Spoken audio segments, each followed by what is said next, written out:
জুলাই জাতীয় সনদ বাস্তবায়নে সাংবিধানিক আদেশ তৈরি করে জাতীয় নির্বাচনের দিনে গণভোটে যেতে জাতীয় ঐকমত্য কমিশনের প্রস্তাব পর্যালোচনা করে সিদ্ধান্ত দেওয়ার কথা জানিয়েছে রাজনৈতিক দলগুলো।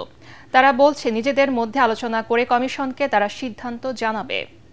রাজধানীর ফরেন সার্ভিস একাডেমিতে জাতীয় সনদ বাস্তবায়ন নিয়ে আলোচনায় দলগুলো জানায় সমঝোতার পৌঁছাতে তাদের মধ্যে অনানুষ্ঠানিক আলোচনা চলবে। তবে কমিশনের দেয়া এই প্রস্তাবে প্রায় একমত জানিয়েছে বেশ কয়েকটি রাজনৈতিক দল।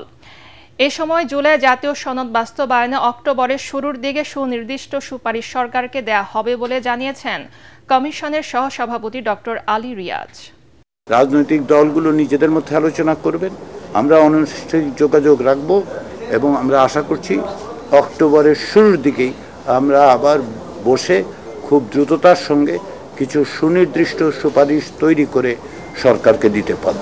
কনস্টিটিউশনাল অর্ডারের মাধ্যমেই এটা বাস্তবায়ন করতে হবে, প্রয়োজনে এরপরে গণভোটে আমরা যেতে পারি। তবে অবশ্যই জাতীয় সংসদ নির্বাচনের আগেই এ ব্যাপারে গণভোট হতে হবে। আমরা কনস্টিটিউয়েন্ট অ্যাসেম্বলি নির্বাচনে যাচ্ছি না, তো আমরা যাচ্ছি জেনারেল ইলেকশনে সংসদ গঠনের জন্য। সংসদ বেসিক স্ট্রাকচার চেঞ্জ করতে পারবে সেটা বলা আছে। যদি সে বেসিক স্ট্রাকচার চেঞ্জ করে সেটা লেজিটিমেসি নেওয়ার জন্য আর্টিকেল 142 অনুসারে গণভোটে যেতে হবে জনগণের কাছে, before the signature of the president. সেটাই নিয়ম।